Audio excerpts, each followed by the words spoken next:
नमस्कार। आकाशवाणी जयपुर अजमेर से प्रस्तुत है प्रादेशिक समाचार।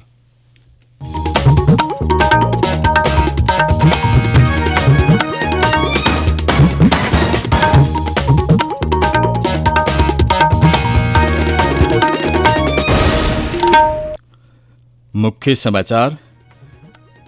प्रधानमंत्री नरेंद्र मोदी और नाइजीरिया के राष्ट्रपति बोला अहमद तिनुबू के बीच अबुजा में वार्ता। प्रदेश में खोला जाएगा अंतर्राष्ट्रीय स्तर का आयुर्वेद केंद्र। संयोजनम 2024 के समापन समारोह में उप मुख्यमंत्री दिया कुमारी ने की घोषणा। राज्य में 2 अलग अलग सड़क हादसों में 5 लोगों की मृत्यु, 14 लोग हुए घायल। और प्रदेश में ज्यादातर स्थानों पर रात के तापमान में गिरावट से गुलाबी ठंड का एहसास।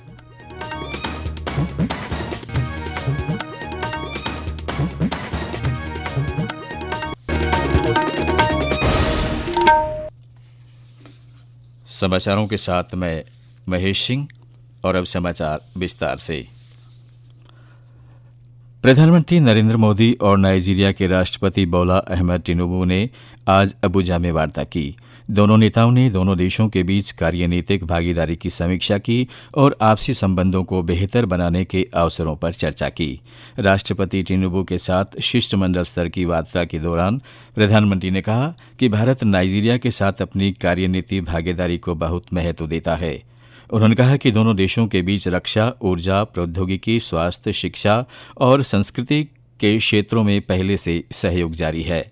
प्रधानमंत्री ने कहा कि दोनों देश आतंकवाद और समुद्री लुटेरों की चुनौतियों से निपटने के लिए मिलकर काम कर रहे हैं। प्रधानमंत्री ने grand commander of the order of the Niger से सम्मानित करने के निर्णय के लिए नाइजीरिया के राष्ट्रपति को धन्यवाद दिया। श्री मोदी ने कहा कि यह सम्मान सिर्फ उनका नहीं बल्कि समस्त भारतीयों का है। श्री मोदी ने कहा कि पिछले 17 वर्षों में यह पहला मौका है जब किसी भारतीय प्रधानमंत्री ने नाइजीरिया की यात्रा की है। उन्होंने कहा कि भारत नाइजीरिया के बाढ़ग्रस्त इलाकों में राहत के लिए मानवीय सहायता के तौर पर 20 टन सामग्री भेजेगा। श्री मोदी ने नाइजीरिया को ब्रिक्स का भागीदार देश बनाने पर बधाई दी। उन्होंने विश्वास व्यक्त किया कि भारत और नाइजीरिया ग्लोबल साउथ के मुद्दों को विश्व मंच पर उठाते रहेंगे। प्रधानमंत्री नाइजीरिया में भारतवासियों को संबोधित भी करेंगे। इससे पहले प्रधानमंत्री नरेंद्र मोदी नाइजीरिया की 2 दिन की यात्रा पर कल रात अबुजा पहुंचे। नाइजीरिया में राष्ट्रपति के आधिकारिक आवास पर प्रधानमंत्री मोदी का औपचारिक स्वागत किया गया। प्रधानमंत्री को सम्मान स्वरूप अबुजा शहर की चाबी भेंट की गई। प्रधानमंत्री मोदी आज नाइजीरिया से ब्राजील के शहर रियो डी जेनेरो रवाना होंगे। वहां 2 दिन की यात्रा के दौरान वे राष्ट्रपति लुइस इनाशियो लुला दा सिल्वा द्वारा आयोजित G20 शिखर बैठक में भाग लेंगे। रक्षा अनुसंधान और विकास संगठन DRDO ने कल ओडिशा तट पर डॉक्टर APJ अब्दुल कलाम द्वीप से भारत की पहली लंबी दूरी की हाइपरसोनिक मिसाइल का सफल उड़ान परीक्षण किया। इस हाइपरसोनिक मिसाइल को सशस्त्र बलों के लिए 1,500 किलोमीटर से अधिक दूरी तक विभिन्न पेलोड ले जाने के लिए डिजाइन किया गया है। एक सोशल मीडिया पोस्ट में रक्षा मंत्री राजनाथ सिंह ने उड़ान परीक्षण को ऐतिहासिक उपलब्धि बताया है। उन्होंने सफल उड़ान परीक्षण के लिए DRDO, सशस्त्र बलों और रक्षा उद्योग को बधाई दी है।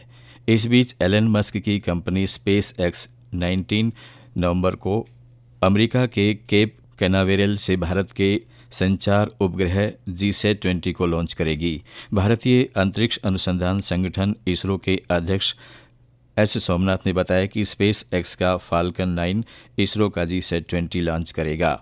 4,700 किलोमीटर का GSAT-20 भारत के सबसे भारी संचार उपग्रहों में से एक है। ये देश में विभिन्न महत्वपूर्ण सेवाएं प्रदान करेगा, जिसमें दूर दराज के क्षेत्रों के लिए इंटरनेट कनेक्टिविटी भी शामिल है। प्रधानमंत्री नरेंद्र मोदी ने बाला साहेब ठाकरे की पुण्यतिथि पर उन्हें श्रद्धांजलि अर्पित की है। अपने संदेश में श्री मोदी ने कहा कि बाला साहेब ठाकरे एक विचारक थे जिन्होंने महाराष्ट्र के विकास में अग्रणी भूमिका निभाई और मराठी लोगों को सशक्त बनाया।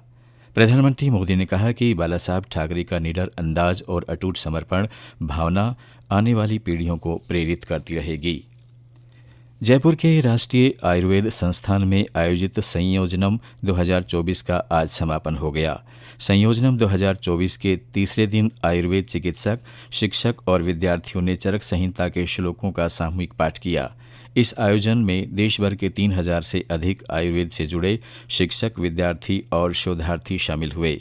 समापन समारोह को संबोधित करते हुए उप मुख्यमंत्री दिया कुमारी ने राजस्थान में अंतर्राष्ट्रीय स्तर का आयुर्वेद सेंटर खोलने की घोषणा की। उन्होंने कहा कि इसे खोलने को लेकर तैयारी की जा रही है। उप मुख्यमंत्री दिया कुमारी ने समारोह में आयुर्वेद के क्षेत्र में उल्लेखनीय कार्य करने वाले देश के विभिन्न राज्यों के आयुर्वेद विद्वानों, चिकित्सकों को सम्मानित भी किया। ये समाचार आकाशवाणी जयपुर अजमेर से प्रसारित किए जा रहे हैं। समाचारों में आपका फिर स्वागत है। प्रदेश में 2 अलग अलग सड़क हादसों में 5 लोगों की मृत्यु हो गई और 14 लोग घायल हो गए। शांचूर जिले के पलादर गांव में अनियंत्रित ट्रेलर ने मोटरसाइकिल को टक्कर मार दी, जिससे 2 लोगों की मौत हो गई। इस हादसे में एक व्यक्ति घायल हुआ, जिसकी उपचार के दौरान अस्पताल में मृत्यु हो गई। तीनों मृतक गुजरात निवासी थे। वहीं बूंदी जिले के देहीखेड़ा घाट का बराना के पास शनिवार देर रात श्रद्धालुओं से भरी एक बस पलट गई। इस हादसे में 2 लोगों की मृत्यु हुई और 14 लोग घायल हो गए। घायलों को कोटा रेफर किया गया है। ये सभी श्रद्धालु चौथ का बरवाड़ा में चौथ माता के दर्शन करने जा रहे थे। टमाटर की कीमत बेहद आपूर्ति के कारण एक महीने में 22% से ज़्यादा कम हो गई है। टमाटर का अखिल भारतीय औसत खुदरा मूल्य 14 नवंबर को 52 रुपये 35 पैसे प्रति किलोग्राम था, जो कि 14 अक्टूबर को 67 रुपये 50 पैसे प्रति किलोग्राम के मूल्य से 22.4% कम है। इसी अवधि में दिल्ली की आज़ादपुर मंडी में मॉडल कीमत 5,883 रुपये प्रति क्विंटल से गिरकर 2,969 रुपये प्रति क्विंटल हो गई। इस दौरान विभिन्न शहरों की मंडियों में भी टमाटर की कीमतों में गिरावट दर्ज की गई है। भगवान बिरसा मुंडा की विरासत को याद करने के लिए देश भर में शैक्षणिक संस्थानों द्वारा जनजातीय गौरव पखवाड़ा मनाया जा रहा है।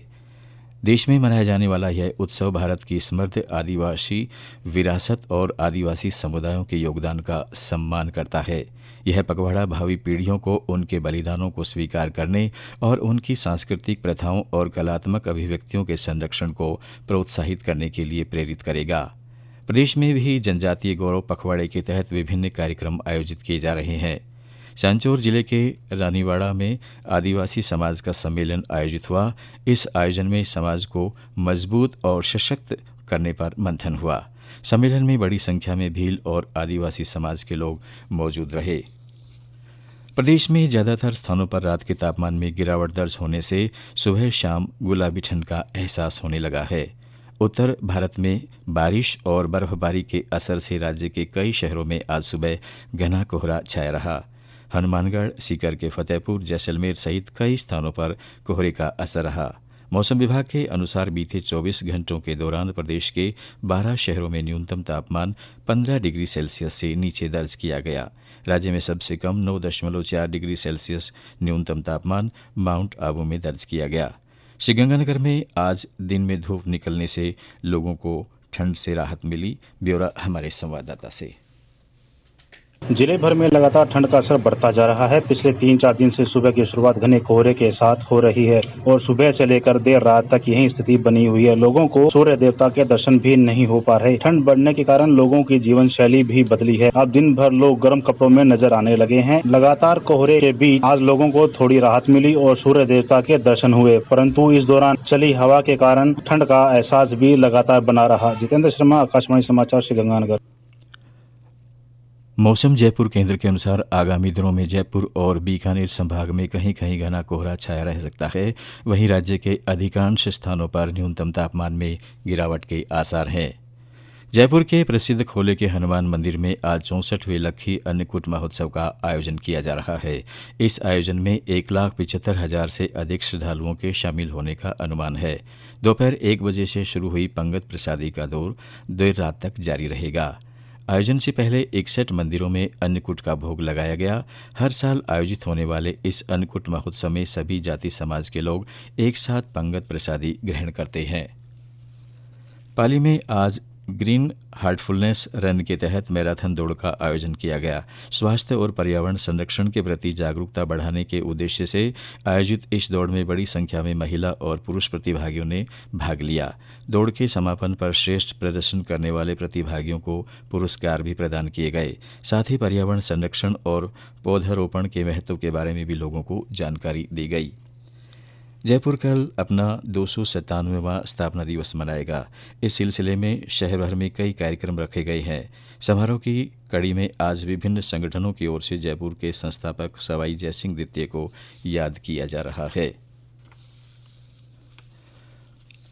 प्रधानमंत्री नरेंद्र मोदी आगामी रविवार को आकाशवाणी के मन की बात कार्यक्रम में अपने विचार साझा करेंगे। यह इस मासिक रेडियो कार्यक्रम की 116वीं कड़ी होगी। श्रोता इस महीने की 22 तारीख तक टोल फ्री नंबर 1800-11-7800 पर कार्यक्रम के लिए सुझाव भेज सकते हैं। इसके अलावा 1922 नंबर पर मिस्ड कॉल देकर SMS पर मिले लिंक से भी सुझाव भेजे जा सकते हैं।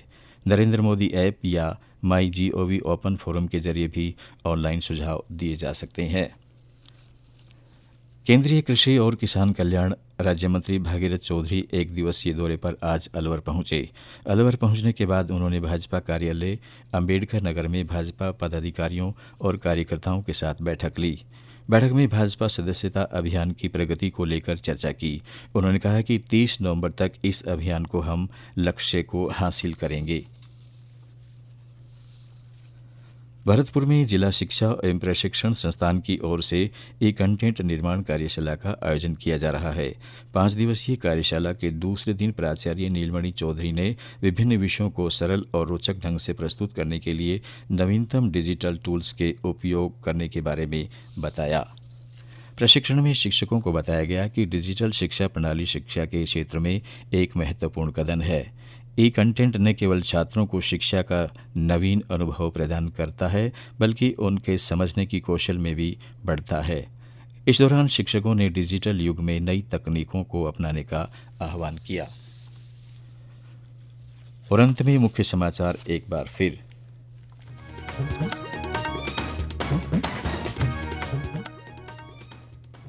प्रधानमंत्री नरेंद्र मोदी और नाइजीरिया के राष्ट्रपति बोला अहमद टिनुबू के बीच अबुजा में वार्ता हुई। प्रदेश में अंतर्राष्ट्रीय स्तर का आयुर्वेद केंद्र खोला जाएगा। संयोजनम 2024 के समापन समारोह में उप मुख्यमंत्री दिया कुमारी ने इस संबंध में घोषणा की। राज्य में 2 अलग अलग सड़क हादसों में 5 लोगों की मृत्यु हो गई, 14 लोग घायल हुए हैं। और प्रदेश में ज़्यादातर स्थानों पर रात के तापमान में गिरावट से गुलाबी ठंड का एहसास होने लगा है। इसके साथ ही प्रादेशिक समाचार बुलेटिन समाप्त हुआ। नमस्कार।